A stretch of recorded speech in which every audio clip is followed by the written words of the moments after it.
Hello, I'm Adam, And I'm Adrian. and welcome to Cast from the Crypt. Today we're talking about a very new movie, 2022's Barbarian. I just saw it with a friend of mine. You just saw it. Finally, we can talk about it. What did you think? I really enjoyed this movie. Oh, okay. I thought you were going to say you hated it. I know. I called you last night after I'd saw it, and I was purposefully vague in my reaction, but I kept telling you, wow, and you had said, I think you hated it, and little did you know, I really liked it. However, I mean, I don't think it's perfect, and I have a few problems with it, but I think the way the marketing was done and the movie itself are really solid. Made for a really good watch. You know, and on a whim, too. Well, let's talk about the marketing. You think the marketing was effective? Well, it depends. Because the marketing isn't going to make this a box office smash. Because the trailer for Barbarian is very vague. It shows, that character Tess Marshall and Bill Skarsgård, who everybody automatically associates with Pennywise. Rightfully so. And you and I saw this trailer and were very unimpressed. Do you remember? Yeah. When we went to go see, what was it we saw together? Nope. Yeah, we went to go see Nope, and we saw this trailer, and we just looked at it. We gave each other a side eye because it looked lame. It looked like a classic creepy guy kidnaps girl story. Therefore, having only seen that trailer, I do think that it's very, very effective marketing, considering when you actually go and see this movie and give it a shot, you know next to nothing, in truth. I mean, I'd say the trailer gives even less away than the Nope trailer. And I don't even know how that's possible. Yeah, the trailer just misrepresents the story, is what I'll say. I mean, it does, but I think, I don't know, I compliment it there. Okay. Because I still saw the movie, and that trailer is the reason that I, I thought I knew what I was getting into, and I had no idea, So yeah, it's not an effective hook, I will say that, but they've already made the money back from the budget that they had. They've doubled what they put into the movie, so I would call it a success.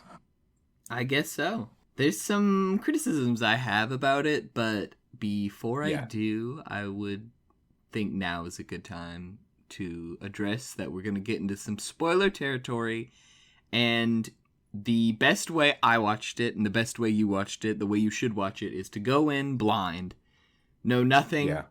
Maybe you saw the trailer, that's it. Just go in with a fresh slate. So yeah, leave it at the trailer, and if you haven't even seen the trailer, I would not watch the trailer. Yeah, honestly, me neither. I wish I hadn't seen it. Yeah.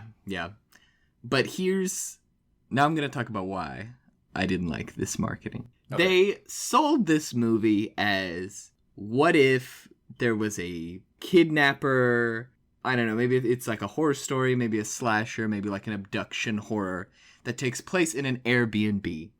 That's what it was sold as, is Airbnb horror. Ooh, you go rent a house, there's another guy there. Yeah, it's millennial horror, absolutely. They're trying to keep it relevant, keeping it up with the times. They got Bill Skarsgård in it to put butts in seats because he's kind of in right now, But then you watch the movie, and about after 30 minutes of the movie, the fact that it takes place in an Airbnb is almost completely irrelevant. It ceases to be Airbnb movie. And that's kind of like, if you go there for Airbnb movie and then it's not that, then, But also, I don't think the Airbnb abduction movie this movie presented itself as would be nearly as interesting as the movie it actually is. Hell no. Yeah, I agree. And I think it purposefully, that was done purposefully, right? We thought this was going to be your tried and true formula, abduction film. Again, the use of Bill Skarsgård was targeted. I think that was cleverly done. I will say, I would love to be in a theater with somebody that thought this was just like your average popcorn horror flick and got this. I would love to see their reactions. Was that even me? No, not necessarily, right? I had actually read a review that said it's more than what you think. And the review was very vague, but it did say this is not what you think it's going to be. And so, I knew there was some sort of twist. How would I have ever fathomed what the twist was? But there were several surprises for me. Did you know Justin Long was in this movie before you went in? No, I did not. Me neither. Wasn't that insane? That was... Yeah, they showed him on screen and I was like, oh. Well, first of all, can I just say that... we have to talk about that. Yeah. Well, can I just throw out there first that they showed him on screen and the first thought in my head was, oh, he's going to get killed. That's first hilarious. Thing. I've never seen him in a horror movie where he didn't get eviscerated. Yeah, that's true. I was happy to see him on screen, and after such a really hardcore first act twist, let me talk about the production of this movie, because I do think that its development is actually kind of interesting. So sure. Have you heard of Zach Cregger? No, not before this movie. Okay, you know that really, well, I'll say mediocre, but do you know that they were very popular? That comedy group, The Whitest Kids You Know?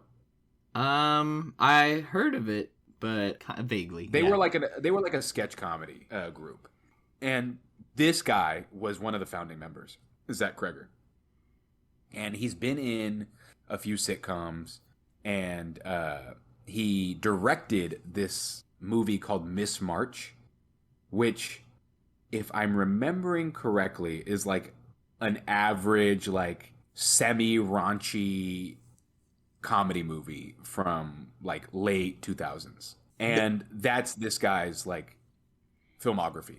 That's what he's known for. And so this movie is very different. And yet I kind of do understand that it took a comedy guy to write this, right? I completely, or I guess direct it. Yeah, I see that too. You can see that there's comedic beats. And the fact that Justin Long's in it, too, always means there's going to be goofage. Oh, yeah, for sure. But no, I felt it. After I looked into the movie and saw that he was he was the director and writer, it made perfect sense to me. But for a second movie, when your first project was a mediocre, late 2000s comedy, I'm impressed. I'm impressed. I think this is a solid horror debut. Yeah, I think so too. I kind of would categorize it as a popcorn horror movie. Really? Yeah, it is one you'd go. I mean, we literally did go to go to the theater and see it. It's like a horror movie that, I don't know. It's not Hereditary. It's not revolutionary. No, I agree, but I do think it would lose your average. I don't think the average Conjuring enjoyer. You don't? See, no. I think it would. Yeah, I think they would probably really dislike this movie. I think this movie has mass appeal. You think so? Yeah, I do.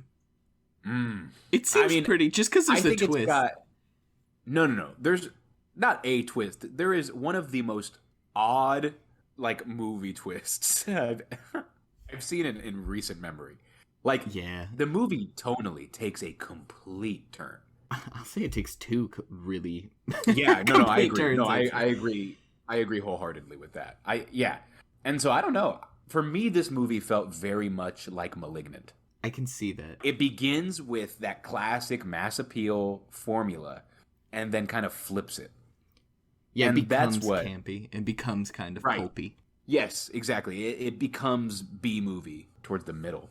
So I don't know. That's my opinion. That's the way I felt, right? Going into it. I need to cross-reference people that really love The Conjuring and see what they think of this. Because I hate The Conjuring movies and really enjoyed this. I do too. I think they're incredibly milquetoast.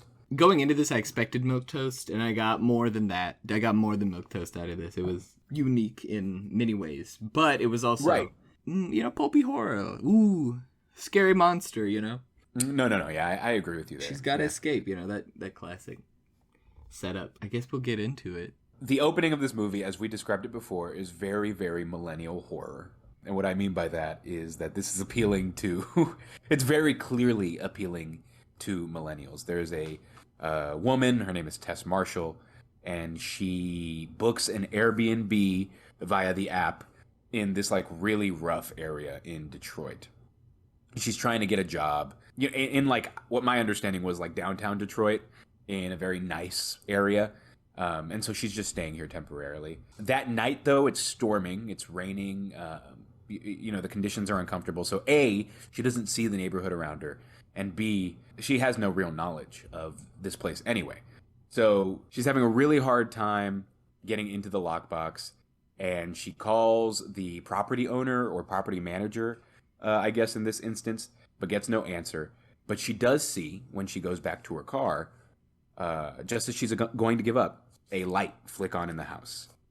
And now she knows that somebody's there. She goes, she rings the doorbell, and this is where she meets Bill Skarsgård's character. And his name was Keith, right? Yeah, his name's Keith. He opens the door. It's late at night, we gather from his dialogue, and they've both booked this same house. The key was gone because he already got there, and somehow some mix-up, some accident came. He booked it on something called HomeAway. Yeah, which I was saying to my friend that they paid Airbnb for the rights to use their name, and then HomeAway paid them to use their name. Yeah, because I've never heard of that in my life. Yeah. Have you? No, nobody had. Everybody I talked to, nobody had heard of HomeAway, but shout out. They're about to get a boom. But yeah, they both booked the same house on accident, and they didn't know what to do. So Keith said, hey, it's raining. There's a convention in town. I don't think you'll find another place. Why don't you stay here the night? And then she reluctantly agrees. Then he says he wants to be a gentleman. She can take the bed. But she said she's weird about bed sheets. So they wash the bed sheets. And this gives them time to introduce themselves and get to know each other. And then we as an audience get to know these characters as well. And right off the bat, Bill Skarsgård's saying a little bit of some creepy stuff. He says, it might not be this scene, but there's some scene in the movie where he says, do I look like some sort of monster? And then I thought, right, Bill Skarsgård literally looks like some sort of monster. Yes, he actually looks like a Scandinavian folk creature. Well, that's a little I just meant Pennywise. Oh. To me, he looks like somebody wearing human skin. Okay, I think he's attractive, but... No, he's handsome. Agree to I don't disagree. think he's your conventionally attractive guy, do you? Agree to disagree. All right, okay. Anyway, they do a really good job. Well, actually, I don't know if it's quite as good as I think it is now.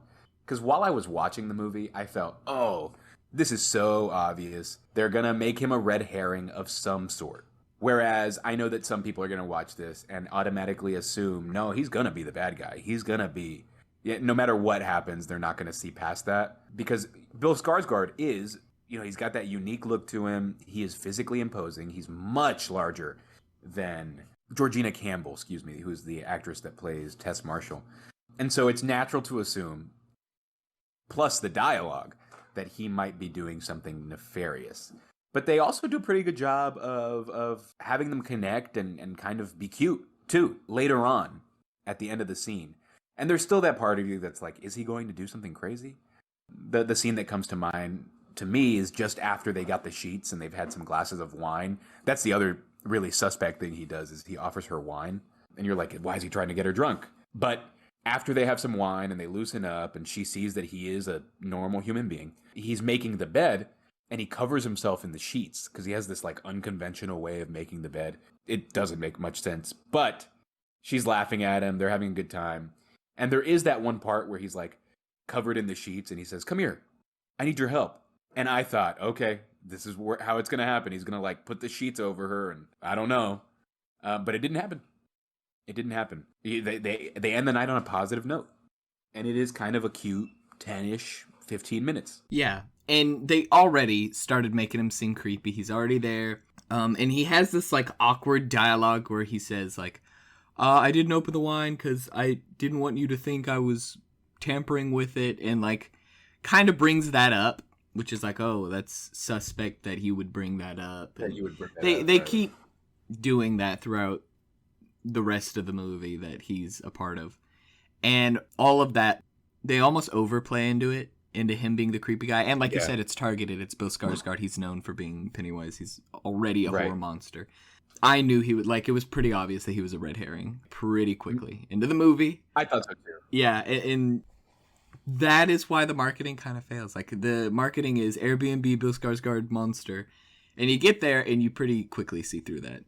At least you see through Bill Skarsgård being the villain. Yeah. No, I agree there. There is a pretty interesting sequence shortly after this scene where Georgina goes to sleep. And this is our first real look into this house and that there's something odd going on. She's sleeping in the room and she let her guard down. She had her guard up all night with Bill Skarsgård, but she started having a crush on him. They found out that they had a lot in common. They liked like some obscure movie, and he was a musician, is my understanding, and so she was super into him. And when they go to bed, she doesn't lock the door. And in the middle of the night, the door creaks open. But when she looks through the door to see if he's up, it's not him. He's very clearly asleep, and there's no way that he could have gotten back to the couch where he was sleeping. And I liked this sequence. He was like having a nightmare. He's making noises in his sleep, and so she goes up to him, and she's clearly freaked out, and she wants to touch him to wake him up because she's obviously getting scared and more scared as time passes. And he keeps making noises, and he's panicking in his sleep. And finally, she touches him, and he springs awake, and she's the weird one now. She's the weird one because she woke him up, and she's hovering over him. And it made me laugh. I thought it was funny, the way that they flipped that around. And then we knew he's likely not the suspect. Though later on they do try to make you feel like he might be again. But in reality, he's our movie's first victim. Yeah. She goes to her interview and she ends the interview telling the woman where she's staying at. And she's like, oh, that part of town? Why are you there? And no elaboration after that. And then, she goes back.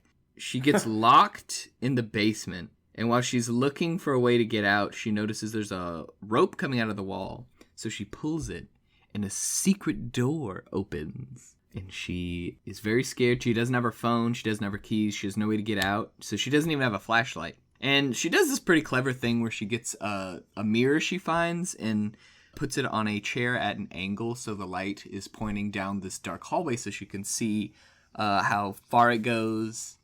And this is the first time the house is like really creepy. So she walks down the hallway, and what does she find?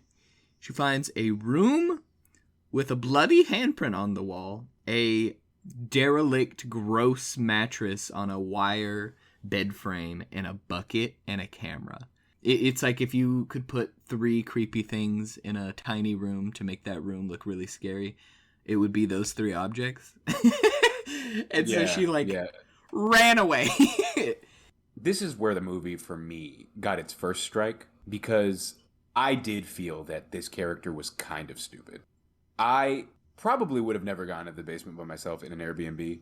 I'm not a millennial, but I have a healthy skepticism of Airbnbs. But when she started pulling that rope and the door opened, not a chance I'd go in that hallway. Not a singular chance I would do that. And then, of course, when she goes and sees the camera, I would have broken that window immediately and crawled out like she does at the end of the movie. I would have never, ever, ever stayed there and waited. Not only that, but in this scene and in later scenes in the movie, she doesn't, get a weapon or anything. Nope. Before I even looked at the hallway, I'm going to find a lead pipe. None of that. And then I'm going to stare at it with my back against the furthest wall from that opening, and I'm going to either break that window or break down the door. Just for me, that was... She even says out loud, nope, but then proceeds to go into the secret cave. Yeah, she says nope, and then she gets that light to shine, but that was not helpful. Not helpful enough. No. Didn't turn it into a yep for me, so... Yeah, exactly. That was my biggest... My first biggest strike. Where I was like, okay, now I'm starting to lose some steam here. Yeah, well... but it brought me back. It did for me, too. She runs out of the hallway screaming, because of course she did. And right as she does that, we see Bill Skarsgård has come back to the house, and she yells at him, I'm down here, please let me out. And he manages to get the window open, and she's like, we gotta get out of here, it's crazy. Can you please... There's a bucket and a camera and a bed in the basement and a room, and it's super creepy. And he's like, okay, calm down. That doesn't seem that creepy. Let me go check it out, and then we can see what happens. They totally do try to, again, make you think, okay, maybe he is the bad guy. Because when she's describing it to him in full detail, there's a bucket and a bloody handprint and a camera and a bed. in a cave in the basement. That's enough for me, right? Like if somebody is clearly in distress and they're telling me that, I'm not going down there. But of course, he's very curious and proceeds to enter the basement. And that was another. I was like, okay, whatever. Maybe he's involved in some way, I suppose, but I doubt it. I still think he's a red herring. What happens after that is when I got hooked back in. Yeah, he goes down into the basement, and then she's calling for him. Hey, are you there? And he's not answering. So here they're trying to make you again think, oh, well, he's trying to get her to come down there so he can gank her or whatever. You think it's still him. I like that. Yeah, she freaking, once again, doesn't get a knife or anything, but is like shaking in fear, walking down this hallway to go see if he's okay. And he's nowhere to be found. He's not in the basement. He's not in that room. He's not in the hallway. And that's when she realizes that there's another secret door in that hallway. She opens it, and she sees a staircase that goes deep down into literally a cave. Like, it's like a cave hallway, just bedrock. Yeah. And she has to go in looking for him. She goes down, and she sees cages. It's like a dungeon down there. And she's shaking in fear, calling out Keith's name, trying to find him. And eventually, finally, we hear, I'm down here. Help. Help me. And once again, red herring, like, what's going on? She finds him, and he's on the ground. And she's like, okay, I found you. The exit's this way. And he said, no, there's another person in here. And they went that way. We can't go back that way. So they're making noises. They're whispering. They're trying to figure out what's going on. And then suddenly, what I most certainly did not expect to happen was the cave hag. Yeah, a cave hag, a 9-foot tall naked cave hag, runs out of the shadows, goes ah, makes this horrible screeching sound, and then smashes his head against the wall until he is goo, and no more Bill Skarsgård. Yeah, and then we get a hard cut to Justin Long singing in a convertible. Exactly. Driving alongside like the beautiful beach, coast. On the coast, singing a dumb song. What a cut. What a, like... Yeah, so that's the biggest shift in this movie, right off the bat. That is first big change, I guess. We just spent, 30 minutes with these two characters? At least 30 minutes. Maybe 40. And for me, even if I thought it was going to be something dumb, I was still mildly interested in what was in that cave. When they revealed the second cave, I was pretty hooked. And then I was very interested because I never suspected Bill Skarsgård. I always thought that was pretty obvious that he wasn't going to be the bad guy. And when they showed him crawling into the cave trying to get her to be quiet, I was like, okay, what's it going to be? What's it going to be? He said something bit me, is actually what he tells her. Something bit me. It went that way. We can't go that way. But the cave hag appears. I was shocked. Yeah, I didn't suspect. I was shocked. Me neither. And just to see her crush his head against the cave wall as Tess watches in horror, and then hard cut to Justin Long, of all people, who I had no idea was even working still. Dude, consider me sold. That's when the movie was like, all right, welcome back. For me, if it was just a hard cut, the movie might have lost me. But the fact that it cut to this ridiculous scene of this silly man singing his silly song, that's what kept me there. That's what kept me going. Yeah, so but, I agree. Something kind of doesn't sit right with me with how that scene ended. Because they really do make him a red herring, but the payoff is not that grand. They just kill him. Like, you get to know this character, you get suspicious of this character, and then, oh, it's not him, he's not the monster, he's dead. Oh, it's a different movie than what you expected. Sure, but I don't know. Maybe they could have waited to kill him, or maybe they could have waited to reveal the cave hag. I do like how dramatic of a punctuation mark the cave hag killing him is, though, to this first part of the movie. But I don't know. What do you think? I liked it. I felt it was good, especially... There is a video I saw about this movie later on that I'm going to plug, but it kind of addresses this point. But I thought it was cool because you spend all this time, maybe not us, but some people spend all this time suspecting the worst of Bill Skarsgård because, of course, he plays Pennywise and he's so big and so much larger than Georgina Campbell. I looked it up. He's 6'4", actually. That's pretty big. He's really tall. I can't find her height, but I can't imagine she's taller than 5'5". But so we get this guy, right, who we are expecting the worst from. And he turns out to be the movie's first victim instead. I thought that was cool. I was into that. It maybe didn't work as intended on us, but I think that it was really effective for some people. And it will be effective for a lot of people, I think. I hope so.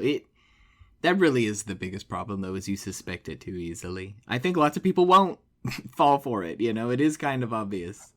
That's true. Yeah. Yeah, it did feel kind of obvious.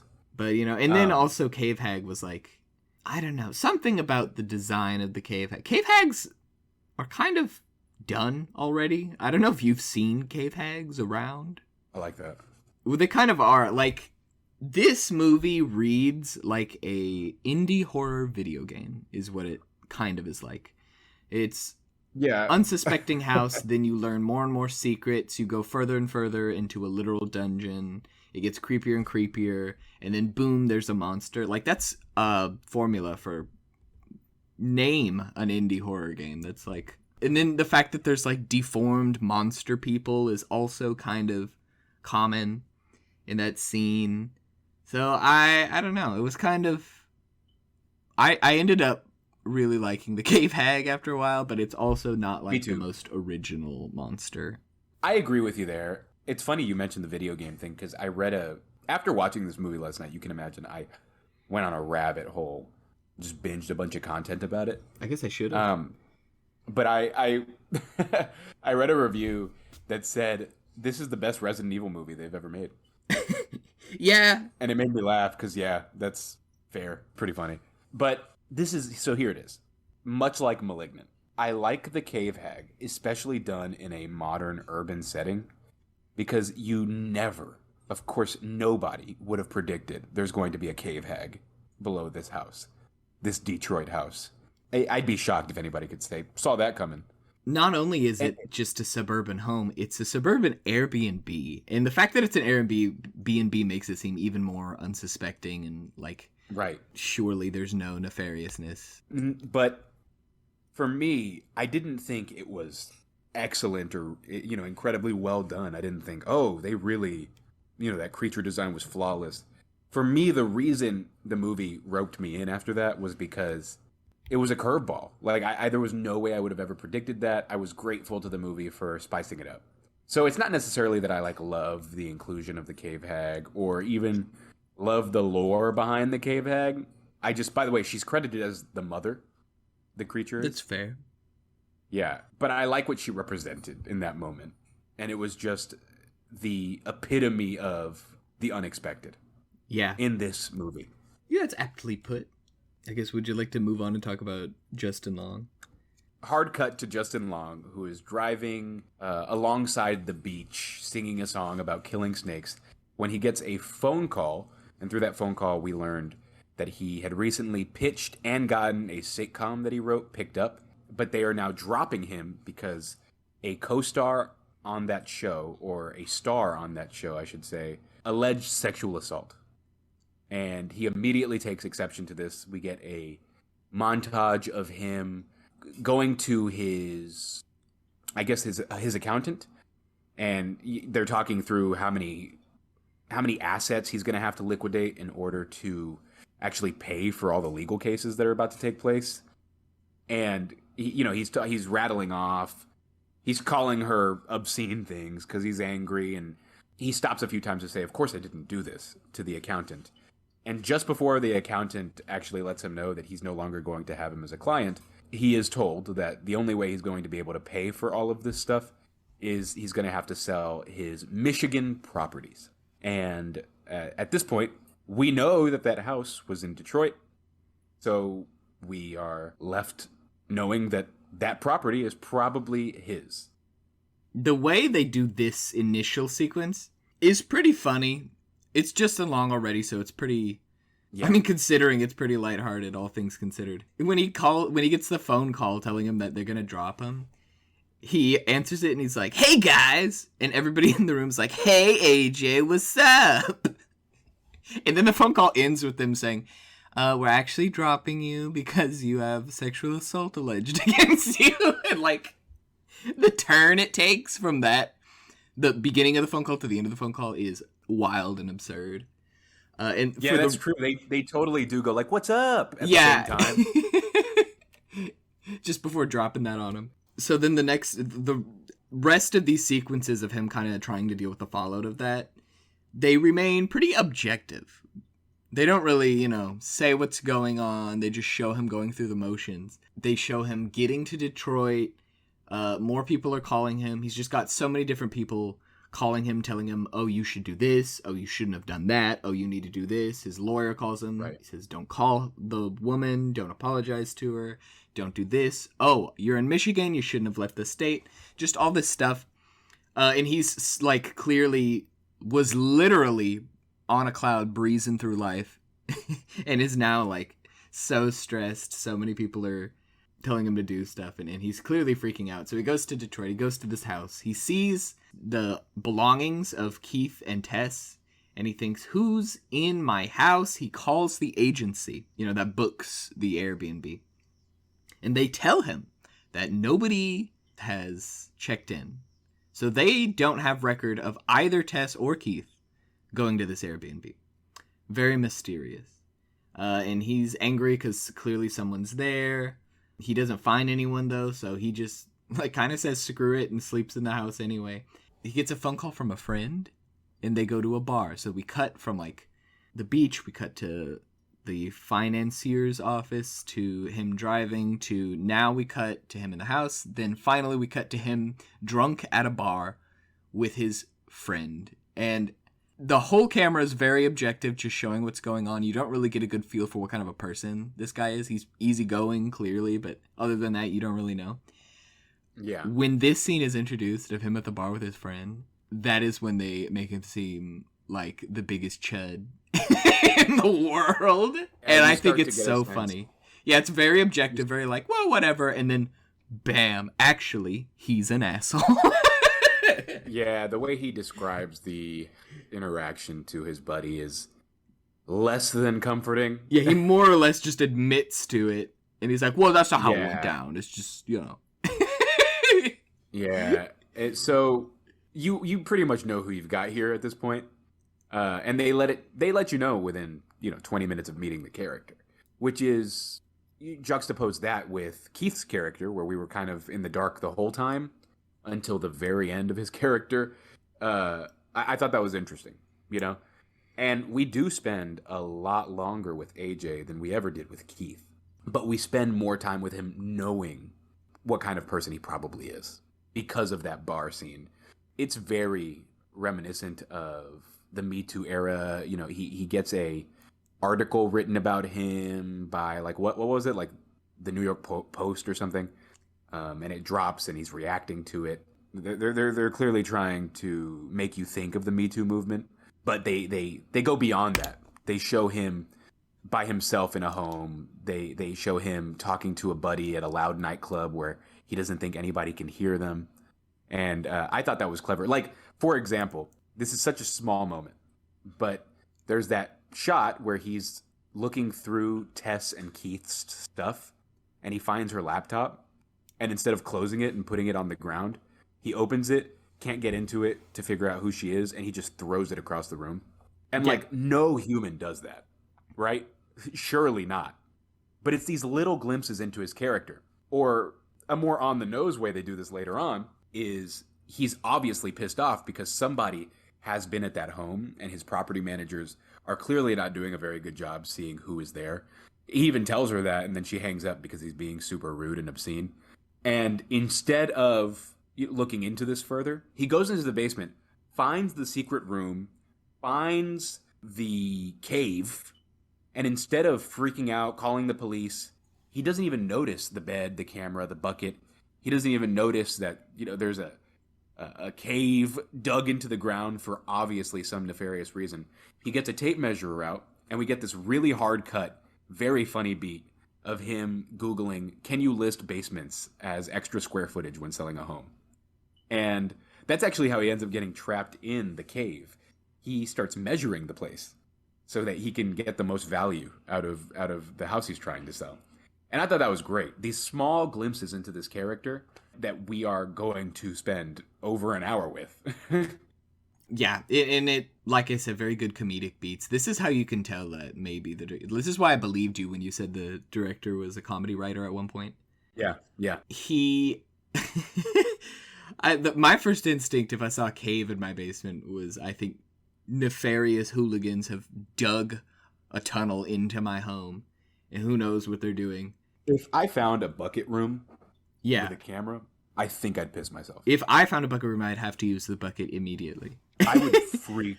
The camera is what really stuck out to me.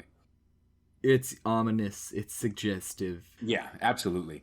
But no, his immediate motivation is money. He's trying to liquidate assets so that he can beat these allegations. And he ventures into the cave, tape measure in hand. He's yelling with glee carelessly as he's going down into the cave. He's not scared at all. He's not even thinking that there might be some sort of sinister presence in this home at this point, which I thought was very telling and very funny. And he stumbles upon the cages, because there are these cages down in the cave with dog bowls and maybe blood or rust in them. And that's when he's like, what the hell? But he keeps measuring. I forget exactly how he first sees the hag. Or I guess I'll refer to her as her credited name, the mother. He walks by this purple lit room, and the floor is mattresses, dirty, gross mattresses. And on the TV is a clip. It's an instructional video of how to breastfeed a child. That's and right. This is why the monster is called the Mother. Evidently her whole psyche is built around watching this video over and over again. And that freaks him out. And this is how he discovers someone else is there, is the tape measure gets pulled on. Someone on the other end of the tape measure starts pulling on it. And then he's freaking out because he knows someone's there. So he starts running. He falls. I think his flashlight quits working and he keeps running and he falls into some pit. And that's when we see Tess. They're both stuck in this pit now. So he wakes up in this pit and Tess is there. Tess has clearly been there for a while. We don't know how long. But she's like, okay, you got to be quiet or she'll come back and she's going to be angry if you don't stay calm. And we know who she is, but we don't completely grasp the situation. So she comes, the mother comes, the cave hag, and sticks her hand through the top of the pit. Has like a trap door that she throws over it to lock them in, and she sticks her hand through the bars, and she has this disgusting baby bottle. It's massive, first of all, and second of all, it's covered in hair and just looks really rancid. And she gives some to Tess, and Tess drinks it and says, okay, you gotta drink it, and he refuses. This upsets her, so she opens the trapdoor, jumps down into the pit, snatches him up, and takes him to the purple room where she tries to personally breastfeed him. Tess has discovered that this monster, for whatever reason, thinks that these people she's kidnapping are her babies, and she's trying to nurse them. And for whatever reason, this video that's playing has clearly influenced her existence. But now that the trapdoor is open, Tess is able to get out of the pit and escape and start running away. Do you know what happens from here? So, after the mother drags AJ to her soggy mattress den with the breastfeeding tutorial playing in the background, she tries to force her hairy nipple into his mouth. And it was such a gross, really disturbing shot of Justin Long getting this nipple pushed into his mouth. This time she's trying to give him the real thing, because I guess her logic is that will work. But anyway, that's when Tess makes her escape, and she breaks the window in the basement as this is happening to Justin Long, and he's screaming in the background. She breaks that window, climbs through. Well, miraculously. she kicks the tape measure on her way out on accident, makes a noise, and now the mother knows she's escaping. Oh, you're right. So now she's got to escape while this monster's chasing her. And she gets out the window just in time. And the guy that pulls her out of the window to actually help facilitate her getting out right on time we didn't actually talk about this scene. It's this man, this homeless man, that chased her into the home, in the first act, right? She had just gotten back from the interview where the prospective boss that she was with told her how bad the area was. And again, when she was there at night, she didn't really get a good look. But as she was driving through before and after the interview, she did start to see that the area is very dilapidated, very abandoned. And sure enough, when she's going back in, she gets chased by some guy. And he's saying, "Don't go in there, don't go in there." I knew automatically what they were doing. How obvious was it? Incredibly obvious. Yeah. Like, painfully obvious. But I digress. That is the same man. His name is Andre. He pulls her out just in the nick of time while the hag watches from the basement. And we establish pretty early on here that the hag does not go out in the sunlight. She goes out into the neighborhood when it gets dark. Yeah, and this character is the weakest probably part of the movie. Yes. Right when they introduce him, you're not falling for the red herring thing. And then after that, he's just Mr. Exposition. He just knows what happened, and he tells them.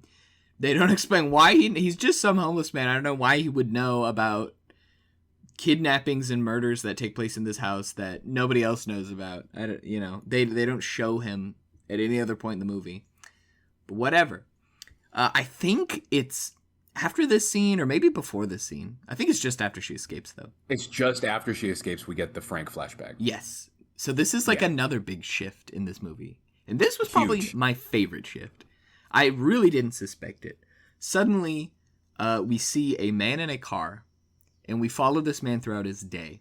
The car is kind of old, and in the car, the radio's on, and someone's talking about how the Reagan administration has inherited this problem and this problem and this problem. And they did a really good job of, okay, we know what year it is. And they didn't need to, throw up the year or anything. They didn't throw up a title card. They just transitioned smoothly into this. We watch him just go throughout his day. He goes to a market and says he needs baby supplies because his missus is having a baby. And, all right off the bat, we know this man is a lunatic serial killer. He's got these long nails, and he's older than the average expectant father. Right? He's probably what? You'd say mid-40s? Probably, yeah. 40s? Maybe late 40s. Yeah. You just know. His vibe is off. He's looking, he looks pretty serious too, pretty ominous. Yeah. And he's very gruff. He just says, "Yep, I just need baby stuff." That's how he talks to the lady. And she's very excited, very kind. She says, "How old is your baby?" And he goes, "Not here yet." And that's when you start to wonder. And for me, that's when it clicked. That's when I kind of figured out what they were doing with this. Oh, they showed really, this man, and I was like, that man kidnaps people. Well, yeah, but it wasn't until they showed him getting the diapers and stuff that I thought, oh, it's clearly the spawn. It's like cave spawn, like a baby that was born down there because we've already seen the camera in the torture room. But now we know who it belongs to. Well, that's why I thought it was him immediately. It was well, why would they flash back right. to this house with a torture room if it's not to show the origins of its evils? Yeah, and then we find his house is almost in the exact same pristine state as it is all those years later. The neighborhood looks better. His house looks exactly the same. And the scene ends, this sequence, I should say, ends with him going into a woman's house, posing as a plumber, I think, unlocking a window and leaving, and then you're expected to believe that he later comes back and kidnaps that woman.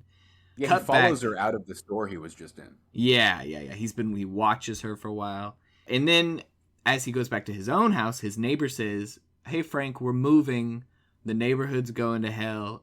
We don't know if you're staying or not, but sorry. See you later." And he just says, "I ain't going anywhere."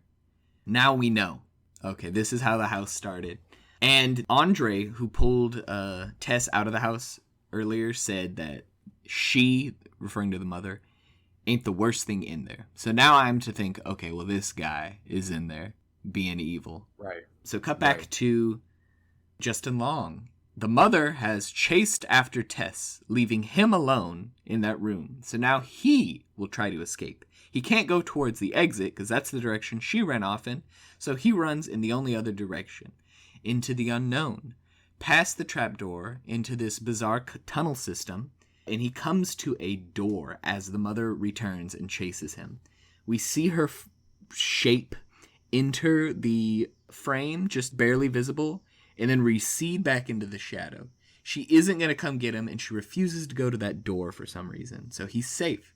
He turns around, he opens the door, and he goes through to find like a bizarre living space. It's just a TV, a little kitchenette, and a bed. And in that bed is a dying, really old, disgusting Frank, who we just saw in the flashback. Another Resident Evil-esque creature. He's lost all his hair, and he's gray, because he clearly is, like, lacking vitamin D.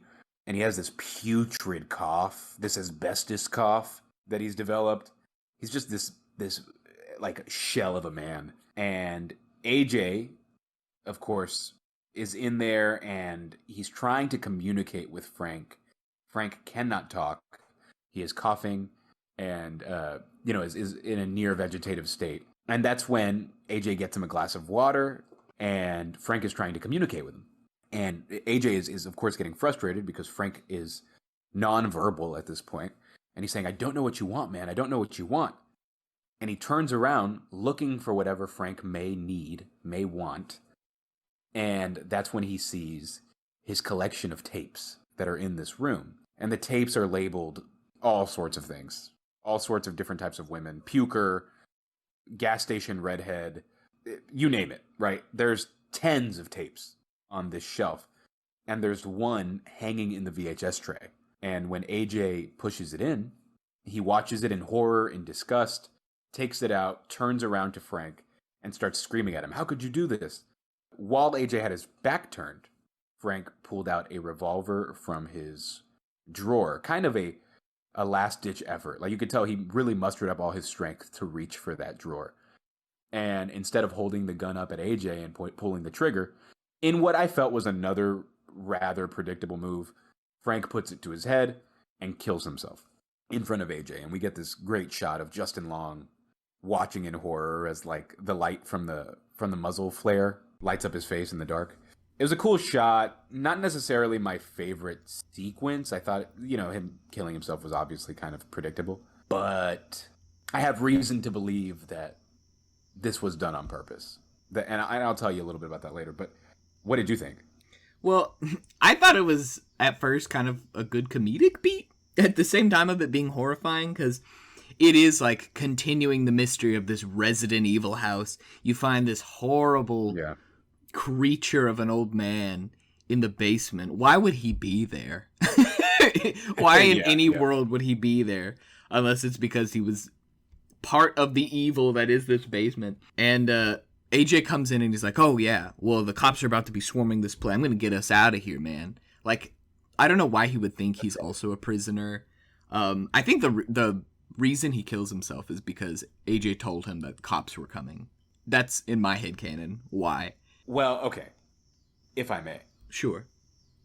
I gotta talk about this a little bit.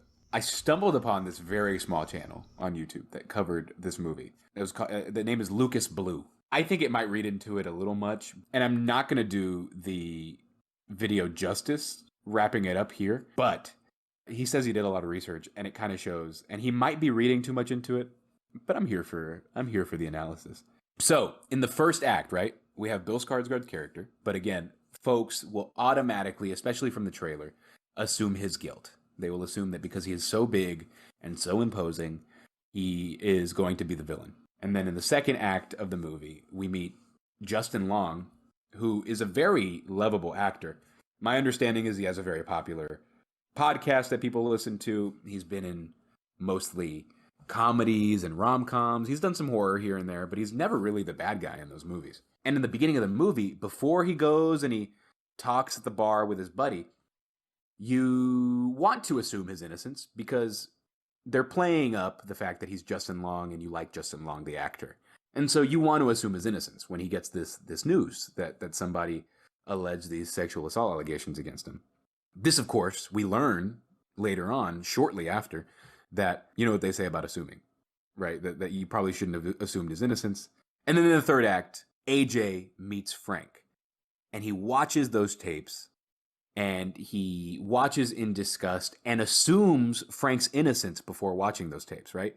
You said it.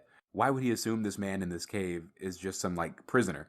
Well, AJ assumes this man's innocence just as the audience might have assumed his, and he's obviously disgusted and he yells out, how could you do this? How could you do this? Who are you? What kind of person are you?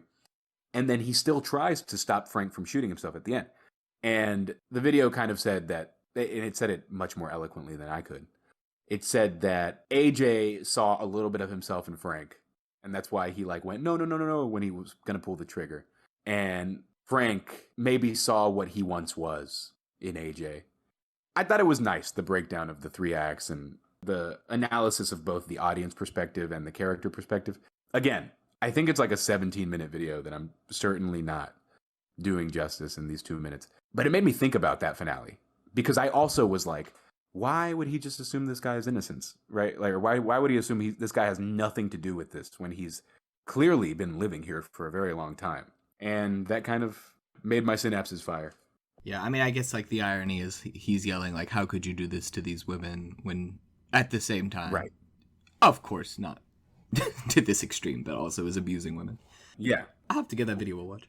The other cool thing of note, right, is the movie's called Barbarian. And last night I was actually wondering, why is it called Barbarian? I know that the house is on Barbary Street, but Frank is the Barbarian. You know, he tells that guy in the beginning of the movie, I'm not going to leave. Like, he is of Barbary. He is the Barbarian. The video also explained that. I had to find a reason, because the name really does not make sense. Like, Barbarian, what does that have to do with For me, anything? that's what made it make sense. Well, I looked up an interview. There's a lot of speculation as to why it's named that. I found an interview with Zach Cregger, and he says that he's enjoying the speculation, but it was pretty much just like he didn't know what to call it. And he had used Barbarian as a working title. Oh, wow. And then, after that, he just kind of became attached to it. And after he titled it, he decided to name the street Barbary Street. So that way Frank can be I like Barbarian. that. So he actually named it Barbary Street after he named the movie Barbarian. Well, the reason it's named Barbarian is pretty much just because he thinks it's a cool name. So, I mean, I like the name. Yeah, don't have to read into it. That's funny. I like the thought that this guy just wrote like a movie he thought was cool, and then now people are going to make it something it wasn't. I guess getting back to the story. Now AJ has a gun, and he manages to escape, despite the fact that it's nighttime. Tess, being the good, pure-hearted Samaritan she is, has tried to go to the police and get them to help, but they wrote her off as like a crackhead. They did not believe her. And it was like, this movie does such a great job at making the Detroit Police Department look completely ineffective. Yeah, they don't which, do like, anything. For all I know, it is this bad. Because of the horror stories you hear about Detroit. Yeah, well, especially in this area where like it looks like nobody lives there. Not even a ghetto. Like, right. The buildings don't have roofs. There's a homeless man living on this street. That's it. Basically, they show that if the police get any calls from here, they disregard it completely. Earlier in the movie, Tess calls the police and the dispatcher won't even send a car. The only reason she gets one is because she runs to a gas station and that's away from this area and begs them to call the police, and the police don't even believe her. They don't bust the door down. They actually threaten to arrest her and basically throw her in the drunk tank is what they say.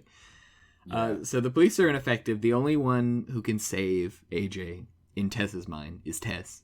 So she goes down into the basement at the same time that AJ is escaping. What happens? She makes a noise and AJ shoots her.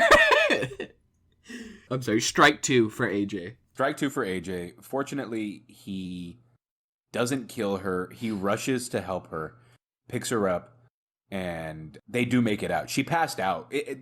That beat was pretty funny too when he picks her up and she had passed out from the pain, and then she just screams when she realizes she was shot, non-fatally, of course. But that did make me laugh. I thought it was pretty funny. Nonetheless, they're able to escape the house. Yeah, I'm sorry. Okay. So before Tess goes back to save AJ, she actually runs the mother over with her car and pins her against the house. So she goes down to get him, she gets shot, and they come back. Her car is totaled and crashed into the house, but the mother is gone, so she's somehow escaped. They have to limp their way somewhere to safety before this beast comes back and drags them back into the basement. It started losing me a little bit more here. Yeah. Because she has superhuman strength. She's 9 feet tall. They kind of established that. And a beast. Yeah, they kind of established that already when she crushes Skarsgård's head into the wall. But they really play it up in the last act of the movie. She, of course, escapes. She did not die and seems pretty unscathed from being pinned between a house and a car. In fact, the car had more damage than her. Andre finds them, intercepts them. Again, remember, Andre is the homeless man that lives on the street. He intercepts them and takes him to like his little grain mill home. I still have no idea what this structure was, but it's like this hollowed out edifice. And in there, he basically explains to the characters and us, because we are dying to know at this point what she is. She is a product of decades of incest, basically. You know, he says it very eloquently. The guy kidnapped women and then had babies with the babies they made. And this is what resulted. For me, it seemed a little inconsistent because they clearly established that he kidnapped many, many women. And, you know, he had that little room. They don't really have anything showing the incest bit. They clearly establish that he is kidnapping these young women and he's a serial killer and just an evil guy. But they don't go into the incest thing, really, ever. And so my assumption was that the hag was maybe like a baby he had with one of these women that he kidnapped that grew up without resources and grew up in the cave, and that's why she didn't learn English, etc., etc. But Andre makes it very clear that it's because he was having babies with the babies of the babies over many, many years. And I suppose it does kind of make sense with the mother's MO. The only context she has for operating and navigating this world is that breastfeeding video. I guess you could look at that and say that he was trying to have babies with her or whatever it may be. I don't know, that whole bit where Andre is just giving exposition didn't quite work for me. For various reasons. I just wrote it up because she's already a Hills Have Eyes monster. So yeah, the fact that he says she's an inbred Hills Have Eyes monster did not stir me. It didn't faze you very much. Yeah. Fair. This scene ends with another comedic beat where they're like, okay, well, should we run away? Should we hide? She can come here, right? And he says, man, she hasn't come here in 15 years. And no less, like, does he put a period on that sentence? Does she break through the wall behind him and just tear his arm off in like one motion? She Kool-Aid Mans into the room. She sure does, yeah. Kills him with that arm, too. She tears off his arm and beats him to death with it. Like an aggressive silverback. In what is another superhuman feat. The greatest sales pitch for inbreeding. You're right. The superhuman strength that comes with it. Famously, inbred people throughout history, super strength. The Habsburgs, all known for their incredible strength. Of course. Anyway, it's a sloppy ending, really. Oh, and excuse me, I called it a grain mill. It's a water tower, because they have that spiral staircase going up it. Andre is brutally murdered with his own arm, and the mother chases Tess and AJ up this water tower. They clearly have no way to get away, because the only way off of this thing is to jump off and possibly kill yourself. So, in what I feel was another comedic beat, AJ turns to Tess and with 100% earnesty tells her, there's no way we are both going to make it out of here. She's going to kill one of us. I'm sorry. And he grabs Tess by the back of the head and throws her off the water tower as he yells, go get your baby. because the mother has grown this maternal attachment to Tess.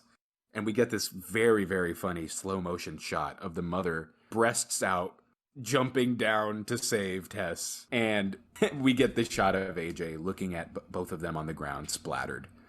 Yeah, he also pool of blood. Didn't mention that Butterfingers AJ has dropped the gun off the side of the water tower on the way up. Just in one of the most unrealistic, like, bobble sequences I've ever seen. He, like, bobbles the gun and it falls off. But you believe it because it's this clown, you know? Yeah, because it's Justin Long. Yeah, it works. So when they land on the ground, the mother is laying on her back, holding Tess against her chest, and she's on the ground, blood everywhere. So this was the dumbest part of the movie. Because first of all, what is this cartoon physics? Yeah. She somehow managed to, like, swim through the air and fall faster than Tess was falling to catch up to her, wrap herself around her, and land safely. And that's, come on. I'm gullible, it's but please. Absurd. Yeah, please. So AJ comes down to see how they're both doing. The mother looks dead, but actually, no, they're both alive and well. And then for the second time, I get to watch Justin Long have his eyes gouged out. Yeah, no, she gets up, she's upset. He gravely wounded her baby, and she picks him up by the head and gouges his eyes out. And that's fine. You know, it was a long time coming at this point. Tess is clearly hurt, and the mother is trying to take her back to the house. You know, she wants to take care of her. And Tess is like, I can't go back, I'm sorry. And we get kind of a sweet moment between this awful, awful looking creature and Tess, where Tess is almost putting the mother out of her misery. She's like, I'm sorry, I can't go with you. And the mother is, like, touching her face affectionately, and she's not at all upset. And she even lets her put the gun up to her head, which, like, maybe she doesn't know what the gun is, but also Frank probably used that against her. They do establish that Frank and this creature at least kind of communicated earlier in the movie. We didn't really talk about it, but I have reason to believe that this creature knows what that gun was. And for me, it felt that Tess was ending a bad thing. Yeah, so she puts the gun to her head, pulls the trigger, you hear the pop, and with that pop comes Barbarian, directed by Zach Cregger. That's the end of the movie. That's the credits. Bam, like right there. No time to think. The movie's over. Goodbye. There is a kind of after credit sequence. Did you stay for it? No, I didn't. I keep not doing this. I keep thinking, they won't have one. But no, I think too highly of people, I guess, to not have an after credit scene. I hate this. Yeah, Tess goes out with Iron Man and Hawkeye and Black Widow, and they all get shawarma after they save New York. Okay. It's just like her getting up and walking, which I thought was really odd. I wanted something more. This was my ideal ending. Are you ready? Sure. Let me pitch this to you. You tell me. Okay. I was hoping that Andre was monologuing and giving all that exposition, and it wasn't very good. And he was talking about how Frank, the quote that sticks out to in my head is, he was having babies with the babies. And earlier on, he's telling Tess that there's something far worse in that house than the mother. And of course, in that moment, you assume he's talking about Frank. What I wanted was they establish somehow at the end of the movie, maybe Tess really did die, right? And AJ escapes. And instead of being killed, you know, with his eyes being gouged out by the one mother, they establish that, like, several of them come out at night and they swarm him. And that's the end. I wanted something like that from a post-credit sequence. I don't know why they actually did one. It's a really lame sequence. It really didn't add anything. So, as Tess put this gun to the mother's head, I think I had the same thought process that she would have had. And that was like, it's sad. You don't want to kill her. Actually, maybe she's, like, deserving of life. And maybe they don't have to kill her. Maybe she can just go live in the basement again. But then I thought, she did rip that guy's arm off. She did kill Bill Skarsgård. I guess you do have to kill her. And then they did. So, I guess yeah, that's the logic. It works. Makes sense. I was cool with it. There was no quality of life there.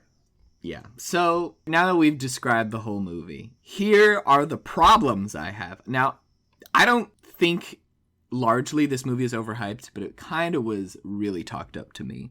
And there were some problems. First of all, there are a lot of loose ends that they do not address. Why were both Keith and Tess booked at this Airbnb? I understand your confusion on that one. I can actually answer that question. The lady says that the last person that was there was 2 weeks ago.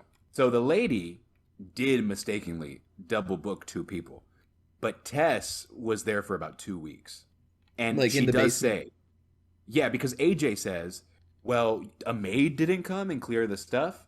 And she clearly says, well, the maid doesn't come until somebody new has booked. The maids are sent when a new booking happens. So the property manager just assumed that Tess checked out. So that's what explained the double booking for me. They make it seem like it has significance, the fact that it's an Airbnb and the fact that they both got booked. But then it has no significance, and not only that, but they completely drop that plot point and don't address it again. Fair enough. For me, it was enough to say that like the property manager was aloof, and I bought into it. I guess, but they made it seem like there was more there, and then you wanted something to be there. Fair enough. And then not only was there nothing there, but they don't even talk about it. Like, you're literally supposed to forget about it. What else didn't work for you? Also, I don't know. It felt like the whole Airbnb plot was kind of overzealous. Like, there was a little too much of it for it to mean nothing. Okay, there's this mystery around the Airbnb being booked. There's a mystery around why the doors open at night. We don't know why, we learned so much about this Keith character for him to be a red herring. And also, it's a significant plot point that, like, the basement door locks itself. That's almost true. Supernaturally. Like, there really are some, like, this must be a supernatural element to this story. I think, I might be mistaken, but I'm pretty sure there's a scene where they lock a door and then it's opened later. And they do not address or explain why any of that happens. It's all just kind of a red herring, but it doesn't make sense for it to be a red herring. Like, you don't need it. You don't need it to be there. It's got to serve more of a purpose. I may be misremembering this. The only explanation I have for the self-locking door is that it was something that Frank did to, like, the doorknob so that when the door would close, it would auto-lock. Because, and I don't know if I'm misremembering, like, I don't want to say something that's not true, but, if you watch the movie and then see that I'm wrong, then whatever, it wouldn't be the first time. I felt that the chair that she used to bar that door open had wear in the spot that she, like, put the chair under the doorknob. As though that was a practice somebody did often. Okay, well, maybe. And I could be wrong. I don't know why that's sticking out to me in my head, but that's the only explanation I have for that door. But you're right, that was kind of hokey. Yeah. If there was no explanation for it. Well, here's some more nitpicks for you. Why does she come out at night? Why ever come out? What does she need? Well, she's no vitamin D. She's maybe she's afraid of the sunlight. I'm saying, why does she even go out? Why doesn't she just live in her cave? What is she going out for? Where does she get the food? Squirrels? Okay, where does she get the food? Does she talk to Frank? Does she feed Frank? Where does Frank get the food? How did he live in a cave all these years while also being debilitated, like nearly a vegetable? Fair enough. She was afraid to go to the door. I'm sure she didn't go in and give him food. So, like, That's true. Yeah. Well, he did have the bell, though. He had the bell that called her. Yeah, I don't know. It's a lot of it's just kind of loose, kind of scanty. That's fair. It's a little scanty at places. Here's my final thoughts on this movie. I liked it. I gave it like a 4 stars. I'd give it like an 80% because it subverted my expectations big time. I expected this to be a garbage, millennial horror film, and I got something that subverted my expectations that felt pretty original, and it had some actually really good shots, right? I thought the cave sequences they felt claustrophobic and scary, and I thought the tension of Tess being in the basement and finding all these openings and will she or won't she, I thought that was all really well done. I thought the performances were fine. I thought it was your better than average movie. Like, as far as horror movies go, we get so much crap every year. It felt good to have one that wasn't bad and was kind of surprising, and so I do understand those nitpicks because I'm a nitpicky person myself. But for me, it worked. It gave me that B movie thrill that I wanted, and even though there was a few moments where I was not buying it, overall, the surprise that it gave me was worth it. Especially given that I went to the cheap one. I went to the cheap theater for this one. I paid $12 for the tickets or whatever, or I don't even remember how much, but it was worth it. Yeah, I agree with you that this is far above the standard for horror movie we typically get, and I do appreciate that. It was nice. I did like this movie. I had a great time going to the theater and seeing a movie like this. I'm glad it subverts expectations, but I feel like it goes out of its way to create expectations for the purpose of subverting them.